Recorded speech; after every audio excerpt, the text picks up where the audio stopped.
no. El miedo...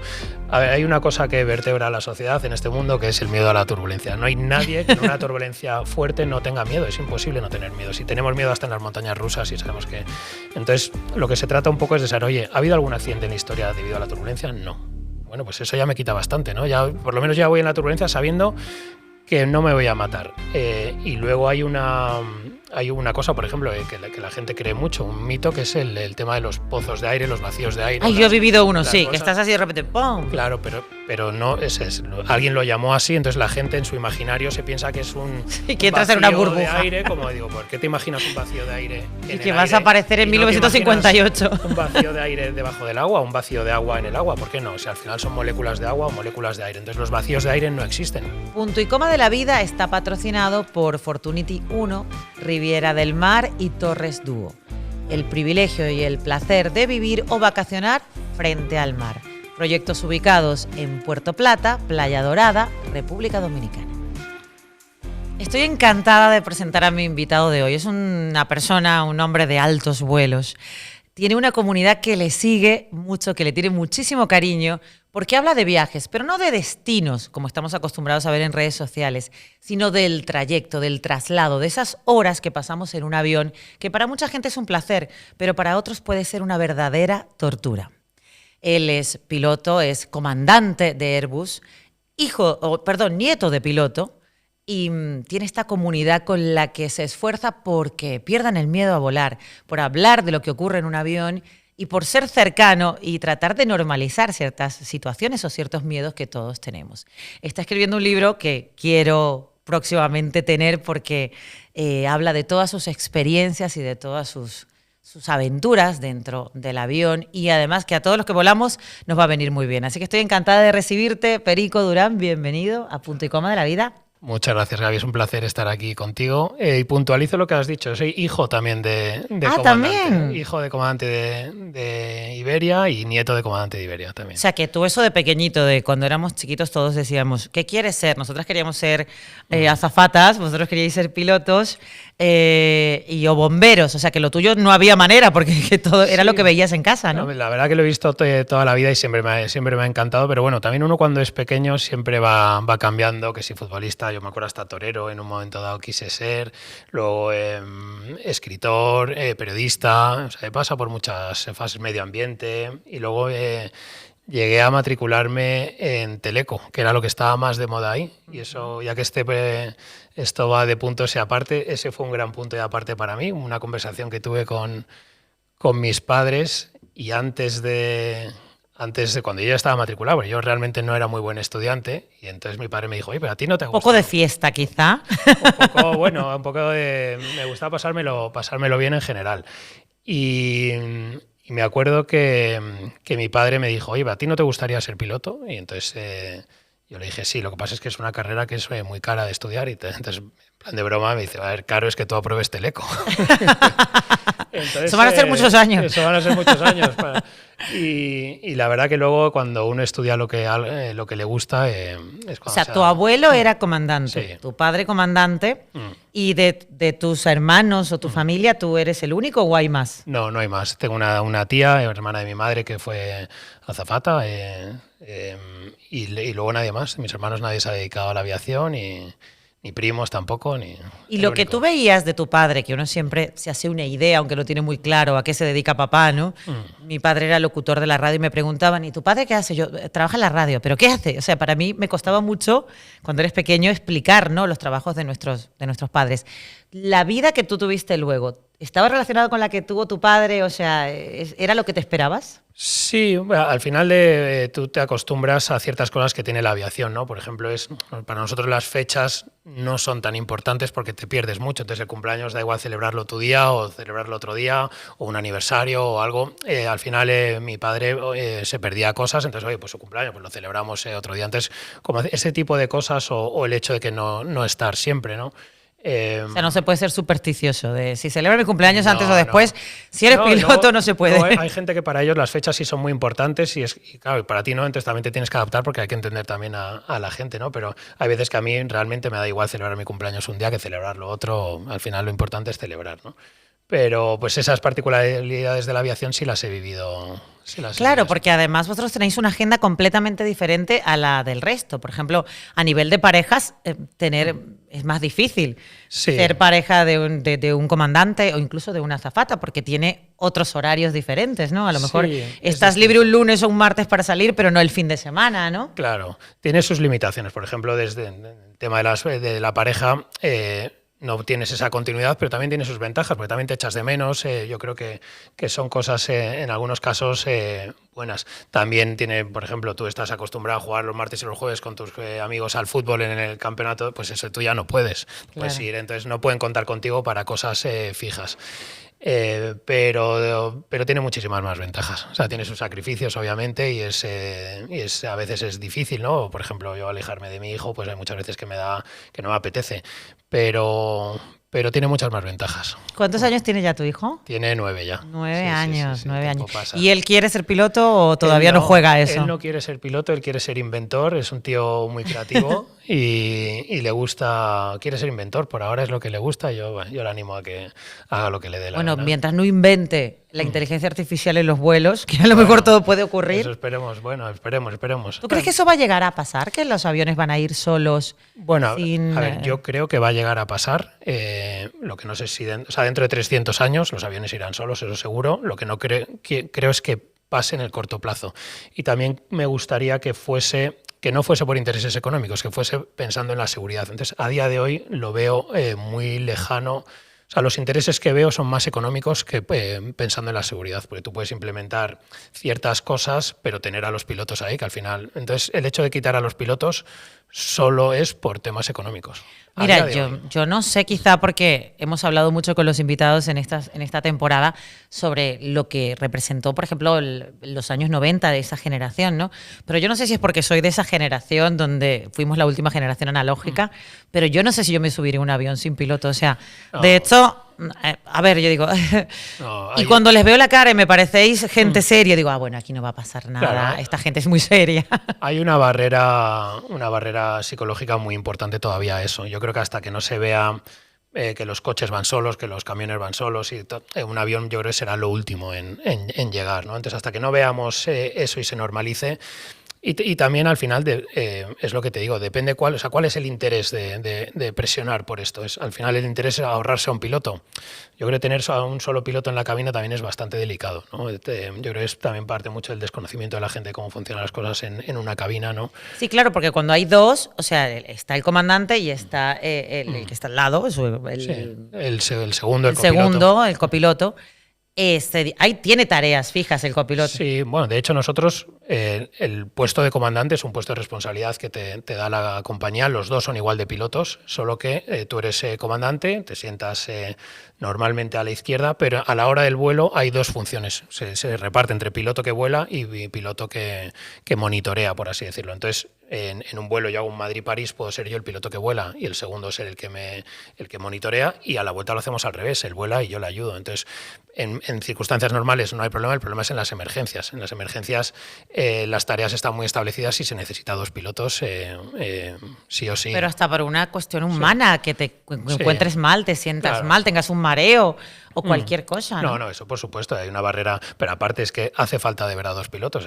No, es imposible combatir una emergencia y al mismo tiempo estar hablando con la torre de control o manejando el avión sin piloto automático. Si tienes una emergencia que te quita el piloto automático, es absolutamente imposible. O sea, que hace falta sí o sí. Sí, claro. Yo por mí 3 siempre. No, y además una charlita de vez en cuando, Hombre, ¿no? claro, Para la también, cosa esté bien. Son muchas horas, por lo menos, para poder tener ahí muchas horas ahí. Mejor ir un con comentario, sí. ¿no?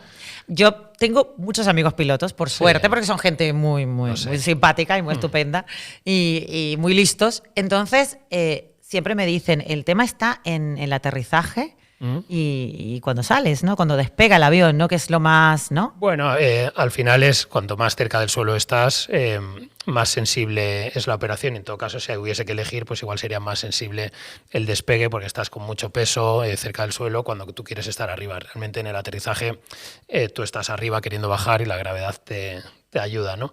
Pero realmente es que tenemos una percepción de la aviación que no es justa. Realmente la aviación es lo que más se acerca a la perfección en cuanto a seguridad que hay. O sea, el año Sí, pasado... es mucho más inseguro un coche o Sí, una bicicleta sí. o andar en monopatín sin casco. El año pasado, por ejemplo, este año no hubo ningún accidente de reactor comercial, ninguna víctima mortal en...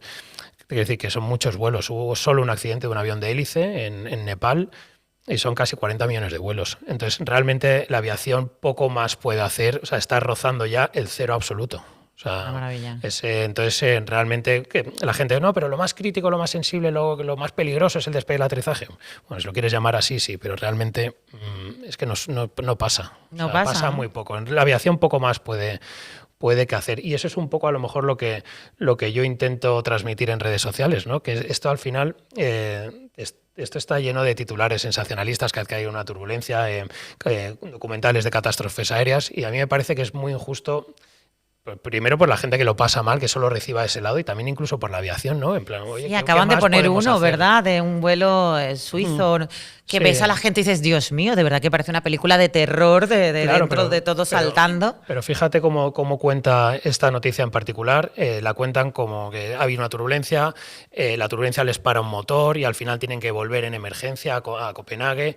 No, tienen una turbulencia, ellos les sale un aviso en el motor, ellos voluntariamente paran el motor, bajan y la propia compañía les llama y les dice, oye, habéis tenido una turbulencia muy fuerte, el avión hay que revisarlo pues, por protocolo, porque tiene sus propios sensores, y dicen, mejor que vayáis a Miami, donde no tenemos personal, no tenemos instalaciones, no tenemos nada, volveos a Copenhague. Arrancaron el motor y se volvieron a Copenhague. Claro. Y ya está. No, que además ahí sabes que hay rutas que ocurre. Yo recuerdo en una época que viajaba mucho desde Venezuela a Argentina y pasábamos por unas turbulencias de Brasil. Sí.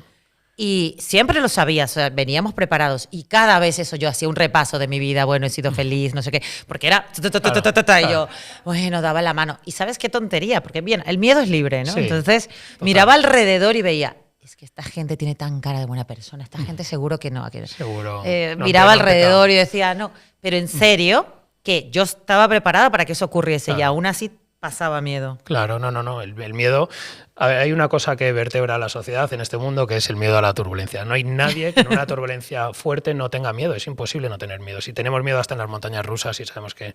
Entonces, lo que se trata un poco es de saber, oye, ¿ha habido algún accidente en la historia debido a la turbulencia? No. Bueno, pues eso ya me quita bastante, ¿no? Ya, por lo menos ya voy en la turbulencia sabiendo que no me voy a matar. Y luego hay una cosa, por ejemplo, que la gente cree mucho, un mito, que es el tema de los pozos de aire, los vacíos de aire. Ay, yo he vivido uno, sí, cosas. que estás así de repente, ¡pum! Claro, pero no, alguien lo llamó así, entonces la gente en su imaginario se piensa que es un Y que entras en una burbuja. de aire, como digo, ¿por qué te imaginas un vacío de aire en Y que el vas aire? a aparecer en Y no te 1958. imaginas un vacío de aire debajo del agua, un vacío de agua en el agua, ¿por qué no? Si al final son moléculas de agua o moléculas de aire, entonces los vacíos de aire no existen. Pero claro, tú si te pones en la piel de alguien que tiene miedo a volar, que empieza una turbulencia y empieza a pensar que hay una posibilidad de que eso vaya a acabar en un pozo de aire, el tío se muere de miedo. Claro. Entonces, si tú le cuentas, no, es que no existen los vacíos de aire. Es que el avión de Singapore Airlines, que tuvo una turbulencia, que decían que perdió 7.000 pies de altura en esa turbulencia, no, perdió 42 metros y salió en todos los medios. Y son 42 metros. Obviamente, tú vas a esa velocidad, 42 metros, eso es un meneo. Es una cosita, oye. Un meneo es. Es un meneo fuerte y tal, pero ni es un vacío de aire, ni existen los vacíos de aire, ni los pozos de aire, ni el avión le va a pasar nada por eso. Lo único que pasa es que, claro, aquel que no lleva el cinturón, obviamente, pues va a salir contra el techo por pura física. Pero si tú llevas el cinturón puesto, en principio no te debería pasar nada. O sea que Tranquiliza. eso, claro. Al final si tú lees la noticia y luego te lo cuentan de otra forma, pues, Claro. pues bueno, por lo menos eso yo creo que a la gente le viene bastante bien escucharlo y lo agradece. Y Peri, ¿cómo comenzó esto de crear esta comunidad? Porque es que tienes, no sé, un montón de seguidores, 200 y pico mil, ¿no? Todos son activos, porque preguntan mucho. Yo estuve ahí cotilleando tus redes, preguntan mucho, son activos, te siguen. ¿Cuál es el secreto para que hayas creado esta comunidad tan como fiel? Pues mira, yo empecé, claro, como yo publicaba cosas de aviación, pero desde el punto de vista técnico, ¿no? Entonces, muchas veces pues la gente me preguntaba por detrás, bueno, sí, pero ¿y esto de la turbulencia? Pero ¿y por qué decidiste comenzar a publicar? Bueno, pues al final, yo qué sé, pues un día publicas, o sea, todo muy orgánico, pues es tu trabajo, pues como el que va a trabajar un día y publica una foto, bueno, pues hoy rodamos, ¿no? Claro, hoy grabamos, hoy tal, exacto. pues, y entonces pues generaba interés, a la gente le gustaba, entonces la aviación por ejemplo, la aviación es la profesión más deseada o más soñada por los chavales, chicos y chicas de jóvenes, entonces al final hay mucho apasionado por la aviación, entonces seguía mucha gente y me preguntaba cosas y lo agradecían, entonces al final pues eso te retroalimenta y empiezas a publicar, pero por otro lado me llegaba mucha gente con el tema de miedo a volar. Entonces, yo me he pasado años hablando con gente por mensajes privados pues tranquilizándoles y tal, y hasta que un día decidí, oye, esto Me no renta puede más estar. hacerlo a todos Claro. que uno por uno. Entonces empecé a publicar las conversaciones que tenía con los pantallazos, subía y lo publicaba. Entonces eso iba retroalimentando. Entonces yo decía, oye, pues algún día tendré que publicar algo más hablado, ¿no? Y llegó un día que dije, estaba en Viena y habíamos tenido muchas tormentas el día anterior y dije, voy a contar un poco a ver esto de... Y la verdad que lo hice y la gente lo agradeció y lo que se compartió mucho y entonces me seguían preguntando y de manera totalmente orgánica. Pero es verdad que si yo sumo, pues yo a lo mejor hablo ponte una media de 10 personas al día sobre esto y llevo años haciéndolo, claro. Luego digo, tío, es que yo llevo... Igual he hablado con 10.000 o 15.000 personas o las que sean. Podrías haber sido esto. psicoterapeuta ya de esto, venga. Sí, todo te doy de uno un... en uno, digo, bueno, pues yo creo que es más fácil al diván. hacerlo a todos a la vez, ¿no? Y entonces, pues bueno, pues... Porque todos nos parecemos un poco en el miedo, todos tenemos miedo un poco a lo mismo, sí. o al final es un miedo troncal a la muerte. Yo tengo una lista, hay muchos tipos de miedo. Yo me he ido apuntando para cubrir van a ser varios libros, ¿no? O sea, me di cuenta que tenían que ser varios libros cuando me hice una lista. Tengo más de 100 miedos que me ha expresado la gente de lo más diverso. Pues a ataques terroristas, al despegue, al aterrizaje, a volar sobre el mar, al volar de noche, al volar de día. O sea, la gente tiene miedo de todo tipo. Realmente el mayor es a la turbulencia o el mayor es el miedo al miedo. El miedo a de repente sufrir un ataque de pánico en vuelo o no saber reaccionar o perder el control. Otro miedo es la pérdida de control. O sea, hay un montón de miedos distintos. Y yo justo cuando me hice la lista digo, esto no me da a mí en un libro, entonces digo, vamos a dividirlo en unos cuantos. No, además, porque son muchos años en esto, Sí. ¿no? Pero claro, se genera una pequeña comunidad dentro del avión en ese momento, ¿no? Y han pasado muchas cosas. El otro día cuando comenté que te iba a entrevistar, pues una amiga me contó que en el último vuelo falleció una persona, pero de muerte natural, o sea, un infarto. Falleció. Entonces dice, ¿y sabes lo que es? Que tuvimos que hacer un vuelo de no sé cuántas horas y sabíamos que estaba Claro. una persona muerta y además detrás de mí. O sea, era como una cosa dura. Y luego dice, yo creo que siempre tienen un médico los de las líneas aéreas, porque no puede ser que siempre digan un médico y aparezca uno. Pues ahí, o sea, y se lo llevan infiltrado. No está puesto por las compañías aéreas, pero es una estadística que es real. Al final, gente que se dedica al campo de la medicina, pues oye, pues igual hay un 3, un 4, un 5% de la sociedad y al final es gente que normalmente la vida les va bien y viajan. Entonces, yo todas las veces que he pedido un médico siempre había uno. Siempre ha habido. Había o un médico o alguien de personal sanitario o incluso un psicólogo, que muchas veces para temas de ataques de pánico viene mejor un psicólogo que un médico, ¿no? Cuando te das cuenta ya que es un ataque de pánico lo que le está pasando a la persona, ¿no? Bueno, mira, a mí me ocurrió una vez, no tengo ataques de pánico, pero me ocurrió una vez una cosa muy extraña y desde esa vez siempre compro mi billete donde sea y digo, mira, siempre en el sitio que yo quiero estar, porque eso también depende mucho de dónde te sientes. Claro. Pero de esto de que me invitaron a una feria, bueno, el asiento que me tocó fue en el medio de 5. O sea, en el medio de 5. De repente saco mi ordenador y se me cae ni siquiera del pincho del VPS, se me cae solamente la tapita. Y me empezó a entrar una angustia, que me acuerdo que me levanté y empecé a caminar y al final me tuve que sentar con un chico que estaba ahí, que había comprado 2 asientos porque era más próspero. Sí. Y entonces, que no se puede decir ya otra cosa, más próspero. Y me acuerdo que me senté y le dije, por favor, estoy teniendo tal, y me quedé con él, o sea, con el higadillo, fui así. Sí. Pero fue la única vez, ¿no? Y se pasa mal, digo, imagínate una mal. persona que realmente tenga esto todo el tiempo. Para mí, muchos cuando me escriben a mí, me escriben desde el punto no de víctima, pero sí de qué mal o joder, no sé por qué me pasa esto. Y realmente yo le digo, tío, lo que estás haciendo es heroico. O sea, tú estás volando, pasándolo mal. Digo, tú imagínate que a ti te da miedo bañarte en alta mar y tú todos los meses tienes que ir en alta mar a bañarte de noche 12 horas, tú solo ahí en el agua pensando que te va a venir un tiburón y te va a comer. O que te da miedo las arañas y dices, mira, te vas a meter aquí con unas arañas 12 horitas. Y entonces, realmente la gente que tiene miedo y vuela, para mí es heroico. Sí, porque además luego está la fobia, ¿no? Porque hay gente que ya es un tema de fobia, sí. de fobia como gente que tiene fobia a las aceitunas o a los palillos de tal o a cualquier cosa que va más allá de cualquier explicación. O sea, simplemente tengo fobia, ¿no? Claro, la fobia realmente empiezas a entrar en el campo, en el terreno de la fobia, cuando esta empieza a limitar tus decisiones o las cosas que haces o dejas de hacer, ¿no? Por ejemplo, cuando tú empiezas ya a decir, oye, yo ya me voy a París, pues voy en coche. O sea, cuando empiezas ya, o yo a este viaje no voy, o yo ya no voy a ver a mis hijos. Entonces ahí ya estás entrando en el terreno de... Sí, de ya la es fobia grave, ¿no? Ya es grave y es cuando Y eso la gente... se trata en terapia, ¿no? Eso se trata en terapia, se puede arreglar, pero hace falta terapia.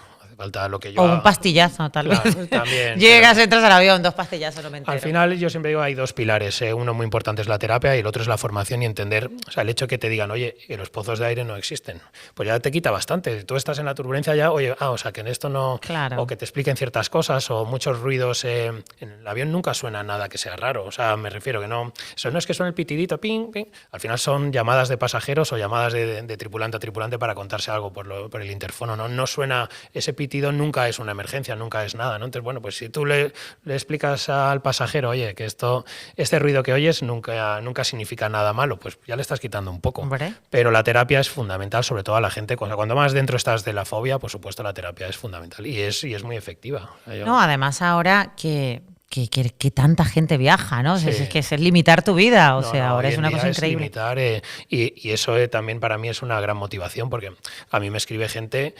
oye, yo llevaba 15 años sin volar, llevaba 10 años sin ver a mis hijos, y realmente es que te limita hoy en día mucho, incluso de oportunidades profesionales, ver a tu familia, ir con amigos, una relación de pareja. Yo es que, claro, tengo casos de todo lo que te puedas imaginar, de gente que ha dejado de hacer cosas, que ha dejado relaciones o que se está pensando en separarse porque su pareja le gusta mucho viajar y a ella no, que no vea a sus hijos. Sí, no, que no vea a sus nietos, que no conozco a mis nietos. O sea, sí, no, casos de esos tengo un montón. Y además tú les respondes, cuando te escriben por DM, tú le respondes a la gente... Yo respondo, de hecho yo no creo que esto sea sostenible para mi vida en el tiempo, porque yo le dedico varias horas al día a contestar a gente que no conozco. Y gratis, te quiero decir que no hay negocio ni nada. Entonces yo creo que esto en algún punto tendré Bueno, en el banco de la suerte y de las buenas energías estás ahí, tendré que vamos, cotizando en bolsa. Tendré que racionalizarlo en algún momento, porque es verdad que yo ahora, por ejemplo, no tengo tiempo para más con el libro, con mi vida personal, con el niño, con los vuelos. Entonces algo yo he dejado muy de lado ahora un poco a mi vida con mis amigos, por ejemplo. Entonces algo tengo que recuperar ese espacio. No, además, bueno, el hecho de que lo hagas en general, aunque no respondas uno a uno, hay una cosa importante y es la manera de comunicar, que eso es verdad que lo haces muy bien. Porque una cosa es decir la cosa muy técnica y tal vez no conectar con la gente, y otro es cómo lo haces tú. Además me parece maravilloso los paisajes, o sea, cuando estás aterrizando, o esos soles, la luna, o sea, es una cosa impresionante, muy atractiva de ver. Y entonces si te lo están contando con mucha tranquilidad y de buena manera, me parece que eso ya de por sí es una ayuda. Sí, al final yo intento, a través de lo que es la pasión por la aviación, acercarla a la gente. Y luego a la gente que tiene miedo o que simplemente le interesa, pero a lo mejor no le interesan tanto los datos técnicos, le cuento de la manera más fácil y accesible posible cómo son las cosas en palabras técnicas, que muchas veces la gente lo hace pues para darse importancia o para demostrar que esto es... y además es un error, porque conectas mejor a nivel emocional que a nivel intelectual con la gente, eso es así. La gente no quiere saber si la turbina número tal de no sé cuántos Lo que quiere saber es esto me puede pasar o no, ¿sabes? Exacto, quieren saber que les cuentes lo que les interesa de verdad y también que lo puedan interiorizar como si fuese una especie de mantra y luego incluso contárselo a un amigo. Entonces muchas veces yo les digo que la turbulencia no es peligrosa para el avión, es simplemente incómoda. Entonces esa frase es la que más me repite la gente cuando dice, pues mira, gracias a esto ahora ya puedo volar, porque cuando hay turbulencia yo realmente me repito esa frase y es muy sencilla. Yo le podría contar 1000 detalles de materiales, de cómo se fabrican los aviones y tal, y eso al final no te queda. No interesa, ¿no? Lo pierdes, se diluye. ¿Cuántas horas de vuelo llevas, Peri? Pues yo creo que debo llevar en el entorno de 12.000, 15.000, por aquí yo creo que más cerca de 15.000. Una cosita. Sí, de una en una al final van sumando. De una en una van sumando. Sí. ¿Y qué es lo más curioso que te ha ocurrido? No te hablo porque la idea no es que ahora tengáis miedo, no quiero que me cuentes una cosa de miedo, sino peculiar, la típica anécdota, a lo mejor con pasajeros, algo que te haya pasado cuando tú estás allí. Comandante, comandante, ahora hay uno gritando, otro que... Bueno, dos que se han peleado. Me ha pasado, mira, una pelea, por ejemplo, volando a Sao Paulo, me parece que era un ruso y otro que se empezaron a pegar y no había manera de separarles. Y bueno, se les ofreció la opción de parar o de meternos en Dakar, dejarles ahí en una cárcel senegalesa y optaron por parar. Pero, por parar, básicamente, o sea... Sí. Llámalos listos, Sí. pero... Sí. Pero ¿quién sale a dar la cara? A decir, a ver, señores, ¿a quién se mete en el medio? Sí. ¿Tú? No, nosotros por protocolo de seguridad no podemos salir del avión porque tú no sabes si eso está siendo un montaje Claro, para sacar algo. a alguien de la cabina, y entonces ahí es la tripulación auxiliar con mucho mérito la que tiene que lidiar con eso. El comandante de avión, por un convenio de la Organización de Aviación Civil Internacional, puede pedir al pasaje que ayude con un pasajero que está siendo violento, que está poniendo la seguridad en peligro, pero solo se lo puede pedir. La tripulación está obligada y el pasaje se lo pide, si por megafonía o como sea, oye, ayuden a reducir a este pasajero y Que no respire. Sí, bueno, se le ponen las bridas y tal y a destino. Pero ya ha hecho mucho daño el cine en cuanto a los miedos, porque claro, uno ha visto unas películas, concretamente a mí me asustó mucho la de en Washington, El vuelo. El vuelo. Y yo digo, claro, es que el tipo es que iba fino a coger el avión, ¿no? Ha hecho mucho daño las películas, sobre todo en el tema de las emergencias o ¿no? Cuando uno lee una noticia, ¿no? Y dice, y el avión entró en emergencia, tú lo primero que te vas es a la peli, te imaginas a los pilotos sudando aquí, luchando contra el avión, y realmente eso no es así, ¿no? Una emergencia se declara cuando el avión no está... como te has alejado un poco o sea, como entre la seguridad y el accidente, cuando te quedas un poco aquí, ¿no? En una zona en la que hoy tú declaras emergencia, no porque te vayas a estrellar, sino porque quieres que el control te dé prioridad, porque Claro. quieres poder Por prevención. por saltarte algunas normas, porque estén pendientes de ti, pero realmente, por ejemplo, un fallo de motor, que en la película te imaginas, fallo motor, tal, realmente aquí es, oye, pues mucha tranquilidad, vuelves, aterrizas Sí, y no, y el además avión lo vuela que perfectamente. esta película generaba era desconfianza hacia el piloto, o sea, el tema humano, ¿no? Sí. Que al final luego, bueno, sale como héroe Hollywood, logra, y es la bomba, ¿no? Pero en realidad no puede ser así porque vosotros tenéis muchos controles. O sea, Bueno, a ti te eso controlan es muchísimo, ¿no? Claro, pero una película es claro, tremendamente injusto. Nosotros es como, por ejemplo, el piloto que se suicidó en los Alpes. Realmente es como, oye, entonces os hacen muchas pruebas, y el otro día me pedía, pero os deberían hacer pruebas de resonancia magnética y tal. Y yo, tío, o sea, vamos a ver cuántas veces ha ocurrido esto.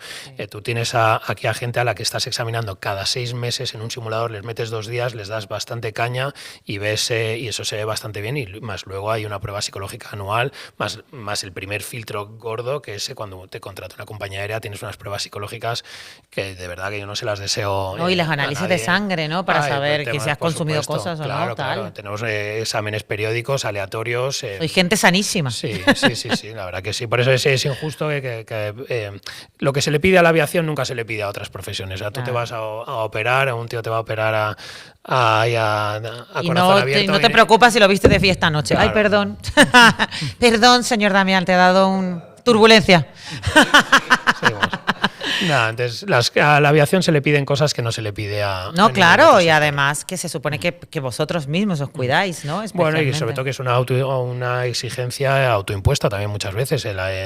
Mis compañeros se cuidan mucho, también mucho deporte, o sea que... Sí, hasta me llamaba la atención que las operaciones, o sea, podéis poneros una lentilla de una manera, no de otra, o sea, todo tiene que ser como con mucho cuidado. Tiene protocolo, yo la verdad que en esos temas no controlo mucho el tema de ojos, pero no sé cómo está la normativa ahora, pero todo tiene su protocolo. Tú te operas, por ejemplo, te operas de una hernia y por protocolo tienes que estar unos meses, aunque tú estés bien y tal, por protocolo, no, pues tú en 2 meses no puedes volar, me lo invento, o 3 meses o lo que sea. No, pero yo estoy bien ya, pero no puedes. Sí, o sea, me he operado de la rodilla, bueno, pues tienes que venir aquí a hacer una prueba de esfuerzo de la rodilla, o sea que tiene mucha historia luego detrás, incluso con medicamentos. Tu frenador, por ejemplo, no puedes tomar.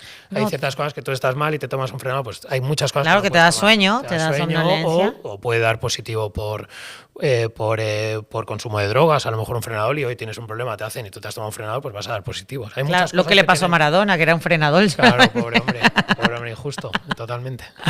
No, ¿sabes qué? Yo tengo el hijo de una amiga, sabes que ahora hay muchos niños, bueno, siempre ha habido, pero ahora le damos más importancia al TDAH, al síndrome de trastorno de la atención.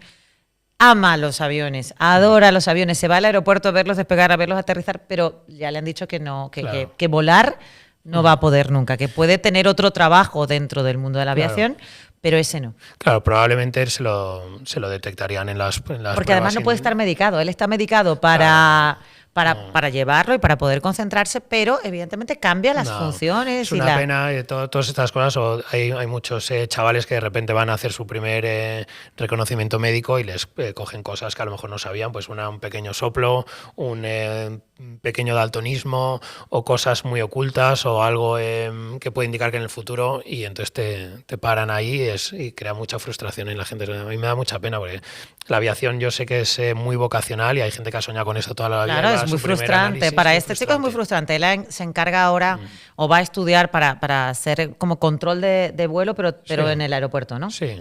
Porque, claro, y le encanta verlo, y entonces es de los que sigue las rutas. Tú le dices, voy a viajar a tal cosa, está viendo la ruta, a ver dónde. Sí, es muy vocacional y da mucha pena porque es verdad que ya te digo que es una profesión que muchas veces es desde pequeño. Hay gente que tiene conexión con los aviones desde pequeño y la apasionan, y cuando ya deciden dar el paso hacen su reconocimiento médico y les tiran para atrás. Pues a mí me sigue mucha gente también con eso. Yo recibo muchos chavales, pilotos frustrados y también pilotos que quieren...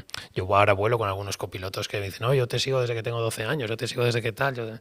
Y entonces, al final, la vocación de la aviación es muy intensa para mucha gente. Entonces, tener esa frustración es difícil. Y hay muchas más mujeres ahora, ¿no? Comandantes. Sí, hay un montón. Sí. En Iberia pues debe haber 100 o 200. De somos 1.400 o por ahí, hay muchas.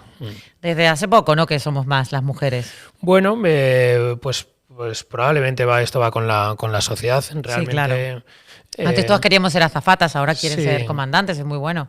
Sí, yo creo que al final es bueno. Yo he volado con un montón, y es que nosotros es que la aviación es muy avanzada en muchas cosas. Yo nunca he hecho distinción entre volar con un chico, con una chica, con un segundo, con una segunda, o incluso con una comandante. O sea, en la aviación, como está todo muy escrito, los roles están muy determinados y...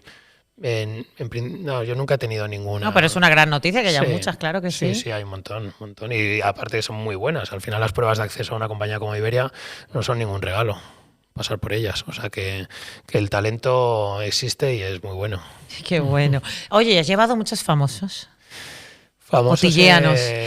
Bueno, algunos. Cotilleanos. Sí. Y quieren conocer la cabina. Ay, me interesa conocer tal. A algunos les gusta pasar a cabina, lo que pasa es que por protocolo no se debe.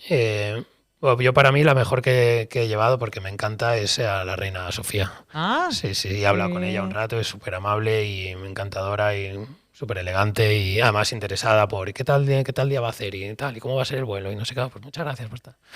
Sí, un encanto, y vamos, para mí la mejor. Y luego llevaba cantantes, se llevaba deportistas, futbolistas, se llevaba al Real Madrid varias veces. Bien. Bueno, el Real Madrid es una responsabilidad. Llega a pasar algo ahí, vamos. No, ahí me la juego. Se acaba todo. Te sorprende cuando les ves que son auténticos niños. O sea, yo les van ahí como de juerga. A Tenerife, ¿no? Son niños de 20 años. Claro, en la tele les hace mayores, pero cuando les ves al natural son niños de 20 años, literalmente. Niños pequeños. Hablando de la edad, ¿para ser comandante hay quizá una cuestión de edad o simplemente de formación? Hay una cuestión de edad, de 25 años marca la ley. Hay una cuestión de titulación, que tienes que ser piloto de transporte de línea aérea, que es la última titulación que hay. Y luego, en función de la compañía, es un tema de antigüedad. Entonces, te llega el derecho a pasar las pruebas por antigüedad. Entonces hay compañías muy pequeñas que tienen 2 aviones y tienen 20 pilotos, y cuando compran un avión más, entonces los pilotos enseguida se hacen comandantes, ¿no? Y luego hay compañías más grandes que menguan a lo mejor en el tiempo porque eran muy grandes y menguan por una crisis o por lo que sea. Entonces durante muchos años no se hacen comandantes nuevos. Es un problema de antigüedad. Entonces lo que tú ganas por antigüedad es el derecho a pasar las pruebas de comandante, que no todo el mundo las pasa. Tú eres comandante hace muchísimo. No, yo soy comandante desde hace 1 año y medio. Ah. Sí. Ah, muy bien. Y en Iberia llevo 23. Pues Iberia es un caso particular aquí porque Iberia se repartió en otras compañías como Iberia Express, como Vueling, como Clicker, cedió muchas rutas a Air Nostrum. Entonces Iberia fue una compañía, cuando yo entré éramos 2.200 pilotos y ahora somos 1.400, pero hemos llegado a ser 1.000. O sea, era una compañía que se reducía el tamaño, entonces los comandantes se jubilaban y no eran sustituidos. Y siempre cambias de compañero, ¿no? No hay, sí, estás totalmente... puedes pedir una preferencia de volar con algún compañero y algo repites. Yo he volado muchos años con comandantes que eran amigos y lo he disfrutado mucho, pero no siempre volaba con ellos. Y ahora tengo pedido volar con 2 o 3 segundos. Lo que pasa, como Iberia está en un proceso de crecimiento muy rápido, enseguida se me van a largo radio y no me da tiempo de encariñarme. Sí. Bueno, porque también se dice, eso es un mito, ¿no? Creo yo, pero no lo sé, ahora no lo dirás tú. Que claro, que se hace como una especie como de cosa tan gregaria, ¿no? Que al final, pues entonces son los pilotos y las azafatas las que salen juntos y todo es como que se hace muy... Puede ser, no es mi caso, ¿eh? Yo tengo muchos amigos no es mi caso, tengo muchos amigos en la aviación, pero he salido sí, muy que se han poco. casado entre ellos y hacen vida entre ellos, sí. ¿no? Yo particularmente en el amor no es para nada mi caso, yo no he tenido nunca... Buscas mujeres con los pies en la tierra. Sí. No es mi caso, yo en el trabajo nunca he tenido nada. Pero en cuanto a amistades y tal, obviamente tengo muchos en aviación, pero tampoco he sido de que mi pandilla de amigos o mi grupo de amigos o mis planes sean con gente de aviación. Yo al final siempre he tenido mis entornos de Madrid de grandes y me he movido más con ellos que con... Siempre está bien, alguna vez he salido con gente de aviación, ¿no? Pero vamos, no es lo habitual en mí. Y además existía en un momento, sobre todo en una época en donde era tan aspiracional ser piloto, ¿no? Y viajar y bueno, y tantas películas que me acuerdo la de Atrápame si puedes, que te hacía ver como que ser piloto era ser una rockstar, ¿no? O sea, una cosa así de ese tipo. Porque también teníais unas condiciones laborales buenísimas, ¿no? Bueno, y tenéis. Entonces, ¿eso sigue ocurriendo con la gente? ¿Crees que realmente también quieren ser piloto, aparte de por la vocación, por todo lo que supone nivel? Sí, hombre, a ver, la aviación ha cambiado mucho desde los tiempos cuando se hacían los primeros vuelos de Iberia a América, que igual era un vuelo cada 30 días, o venía el embajador a recibir al comandante de Iberia. Entonces, la gente se arreglaba para viajar, iba maravilloso. El embajador iba al aeropuerto y recibía al comandante de Iberia. En esa época, en los 50 y tal, era otra cosa. Sí tiene... Tiene glamour todavía. Tiene ese glamour todavía, pero vamos, yo creo que sobre todo para la gente joven que quiere ser piloto es más el tema del avión, de volar, de esas sensaciones que lo que es el estilo de vida. Y no se vuelve rutina nunca ese trabajo. Lo bueno de la aviación es que no se vuelve rutina nunca, porque tú cada día vuelas con gente distinta. Una parte bonita de la aviación y es que tú llegas a firmar una hora antes del despegue con gente que a lo mejor no has visto nunca. Yo muchas veces llego y no he visto a nadie nunca, porque estamos en corto radio, es la flota de acceso a Iberia, y tú en 10 minutos tienes que dar un briefing y tienes que hacer un equipo de esa gente, porque en una hora estás despegando y en una hora pueden pasar cosas. Entonces, cada día trabajas con gente distinta, pero es que un día vas, hace buen tiempo, otro día hace malo, un día vas a Roma, otro día vas a París. Al final cada día es totalmente distinto. Vas con un avión con un 319, luego otro día vas con un 320, otro día con un 321, otro día pesas mucho, otro día pesas poco.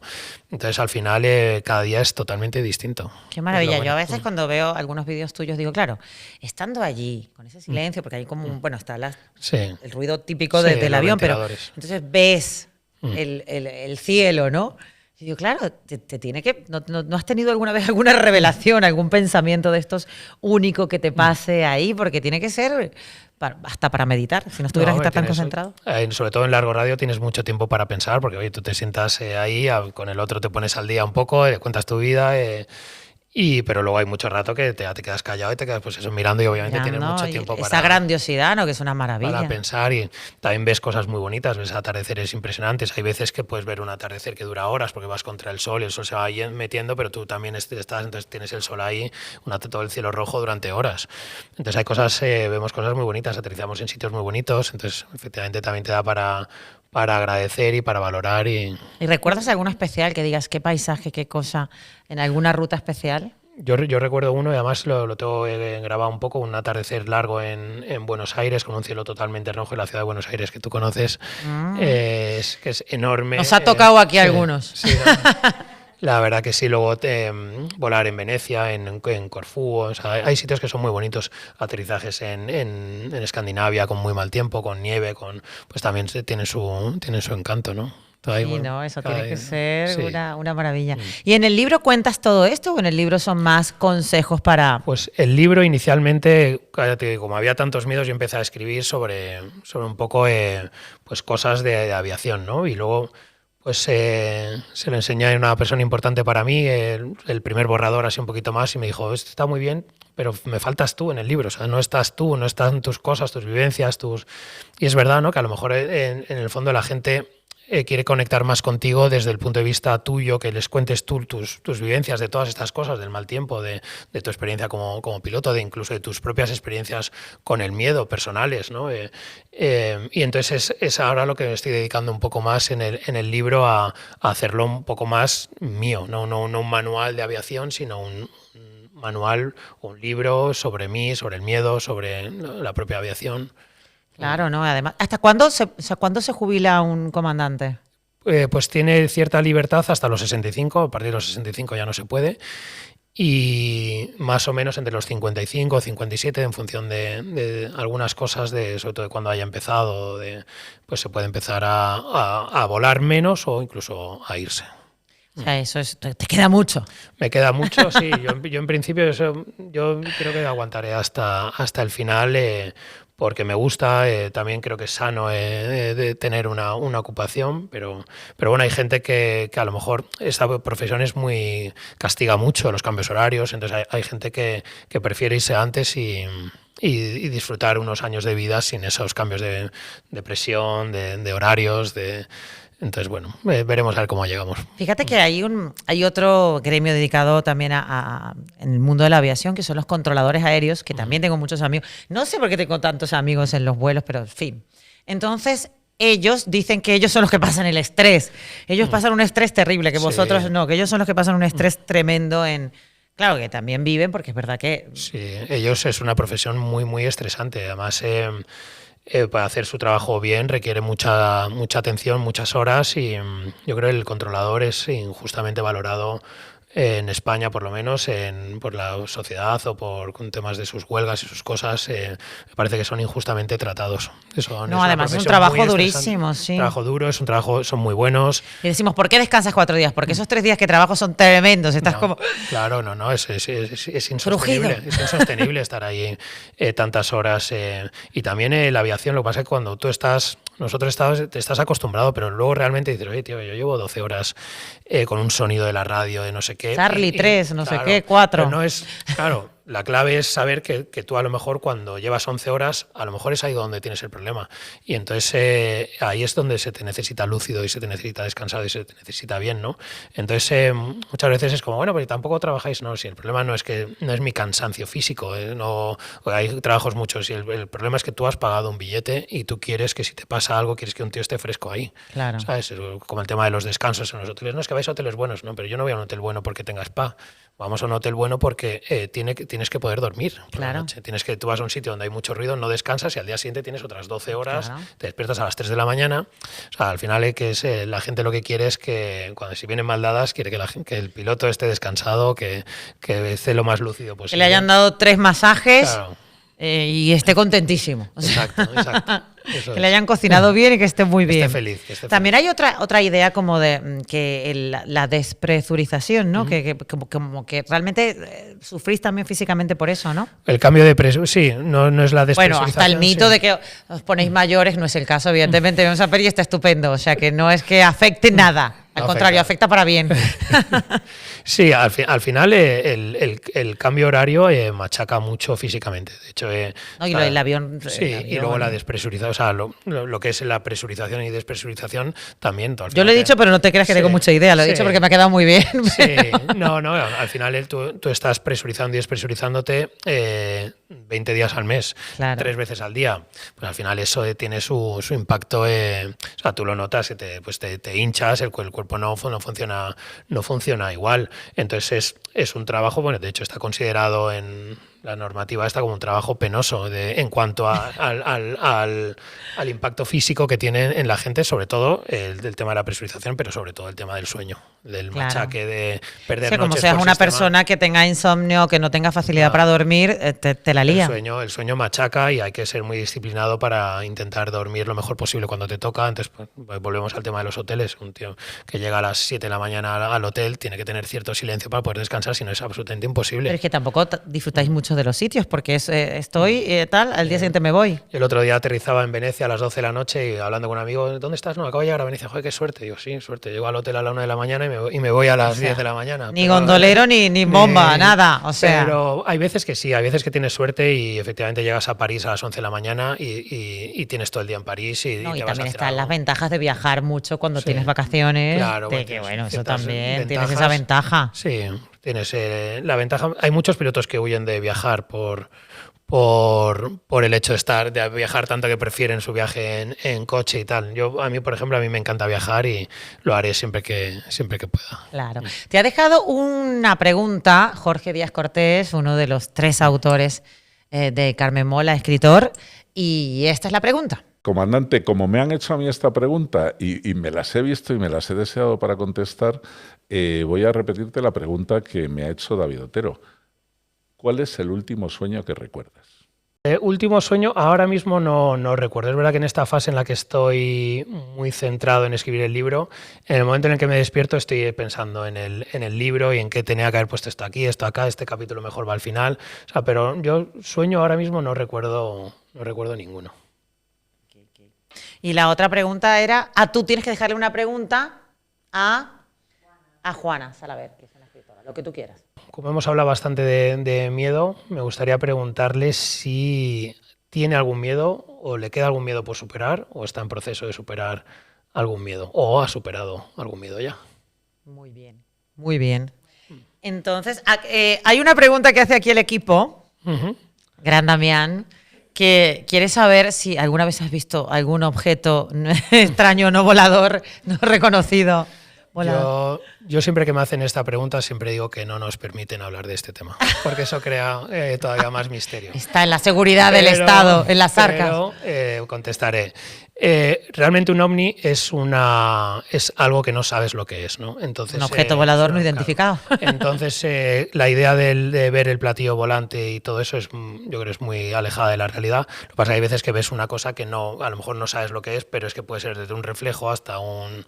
Entonces, bueno, yo realmente no creo que no nos hayan visitado un platillo volante desde un planeta tan lejano solo para aparecer aquí por Toledo, ¿sabes? Entonces, no, eso no. Pero me gusta la respuesta de no nos permiten hablar de eso. Es como lo de la Tierra plana, ¿no? Es como, no nos permiten hablar de eso, lo siento. Entonces ya al tío ya lo has dejado. ¿Queréis hacer alguna pregunta, chicas, por ahí? ¿No? ¿No? ¿Estáis encantados? O sea, ¿tenéis miedo a volar? Oye, hablando de eso, después de la pandemia, ¿pensasteis realmente que eso iba a afectar vuestro trabajo? Porque todo el mundo decía, bueno, nos vamos a recluir, vamos a estar... Sí. Y luego fue completamente diferente, la gente se volvió loca por viajar y las aerolíneas y todo. Fue una locura. Claro, todo depende del prisma desde el que lo veas, ¿no? En nuestro caso, nosotros pensábamos que no era una posibilidad muy remota que una compañía quebrase. Entonces, el que quiebre una compañía aérea, porque no sabes cuánto se iba a dilatar en el tiempo. Entonces, al final, la gente iba a viajar, pero ¿dónde ibas a acabar tú? En esa reestructuración de nuevas compañías pues, podía cambiar mucho tu vida, ¿no? Entonces, ahí tuvimos bastante preocupación por pensar que, en mi caso en particular, que Iberia podía llegar a quebrar en algún momento o todas las compañías en España, y que luego se reconstruirían, pero desde cero y a saber cada uno dónde acababa, ¿no? Entonces, pero luego efectivamente, mira, luego Iberia nunca ha crecido más que después de la pandemia. Estamos en récords de todo, de beneficios, de actividad, de vuelos, No, y el mundo, es que trata de ir a un aeropuerto o a un vuelo, han subido los precios un montón, la gente está volando. Carísimo. Volar es... O sea, la gente ha dicho, mira, esto sí se puede acabar, que me pille volando, en turbulencia. Yo creo que la gente ha cambiado el chip un poco y a lo mejor me da la sensación también que la gente está destinando más recursos al disfrute personal que a lo que hemos hecho a lo mejor todos nosotros, que es comprarte una casa o ahorrar o tal. Yo creo que la gente ha cambiado mucho, sobre todo la gente joven. Totalmente, es el momento. El otro día hablaba con un invitado escuchado, cuando pedimos más créditos para viajar y para vacaciones. Sí, que dices, sí. qué curioso, antes pedías tu crédito para tu Claro, casa. no, para Ahora la coches gente y pide tal. crédito para experiencias. Sí, o la gente no tiene coche, la gente no tiene casa, entonces y quieren eso, experiencias, viajar, conocer. Entonces también en ese sentido el tema del miedo a Y eso volar, es hay muy- mucha gente que ve como, oye, en mi entorno todos viajan y yo no puedo viajar, o yo viajo y creo mal rollo en el viaje porque me da miedo, porque entonces, bueno, ahí estamos. Sí, además yo creo que es una cosa muy de la generación Z también, ¿no? De aprovechar la vida, vivir y nos vamos, y así sea de mochileros, pero hacemos Sí. el viaje. Sí. O sea, es verdad que cada vez viajan más gente y de Sí. una franja de edades Sí, brutal. bueno, claro, yo tengo amigos que han viajado muy poco y sin embargo conoces a gente de 20 y tantos años que ha Que se viajado han recorrido el un montón y mundo. han recorrido con los medios que tengan, como sea. Y sí, yo creo que hay un boom ahora por viajar y bueno, yo me alegro porque me beneficia, ¿no? Beneficia a la compañía en la que estoy, a mis compañeros y al crecimiento. Bueno, hay una pregunta que te la tengo que hacer, no la ha hecho ninguno de ellos, pero ¿se liga mucho siendo piloto? No se liga, no se liga nada. No. Cero. Bueno, no me permiten hablar de ello. No me permiten hablar de ello. Bueno, Peri, gracias. De No, verdad muchas que me ha hecho gracias a mucha ti. ilusión verte aquí, sobre todo con la ilusión con la que hablas de tu trabajo, que eso también contagia, ¿no? Cuando alguien va contento a trabajar y a hacer las cosas bien, entonces tú dices, aquí en este vuelo no tiene por qué pasar nada, porque el tío está encantado y se sabe lo que hace, ¿no? Y eso es muy gratificante. Gracias también por toda la gente que ayudas en redes. gracias a ti. Y nada, ojalá tengamos muy pronto ese libro, que creo que va a ayudar a muchos. Muchas gracias a ti, he estado a gusto. Muchas gracias a todo el equipo. Y nada, es un placer y siempre que quieras. Salúdanos cuando volemos contigo, por favor, di saludos especiales. Lo haré. Que tenéis que escucharlo. Bueno, Muchas gracias. Gracias a ti. Un placer. Gracias a todos y ya sabéis suscribiros y activar las notificaciones. Punto y coma de la vida. Oye, qué guay ha quedado. Muy chulo.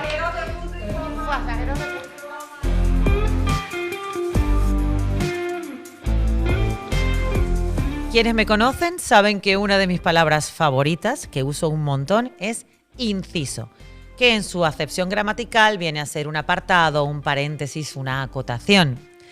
Es cuando estás hablando de algo, de algún tema, intercalas un inciso para explicar otra cosa. Por ejemplo, si estuviese hablando de mi podcast Punto y Coma de la Vida, hago un inciso para explicarte cómo se usa el punto y coma. Pero hay un secreto, y que a mí me viene muy bien y que lo comparto contigo.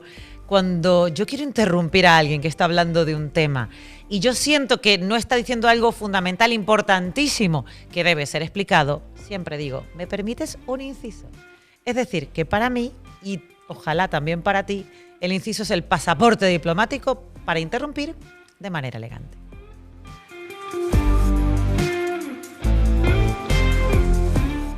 ¿Os ha ocurrido alguna vez que vais conduciendo y veis un coche delante que intenta aparcar en un espacio demasiado pequeño? Y lo intenta 1, 2, 3 veces, se roza, le da el capó a la puerta, en fin. Y te preguntas, ¿por qué no se ha dado cuenta que el espacio es tan pequeño? Si tú lo has visto, ¿por qué él no lo vio?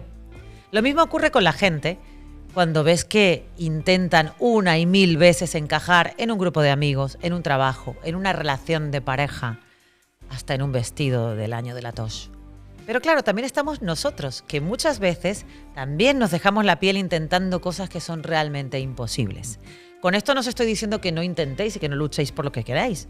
Lo que pasa es que es mucho más fácil ver la vida ajena, porque la claridad con la que vemos la vida ajena muchas veces se intensifica al punto de dejarnos ciegos frente a nuestra propia plaza de garaje.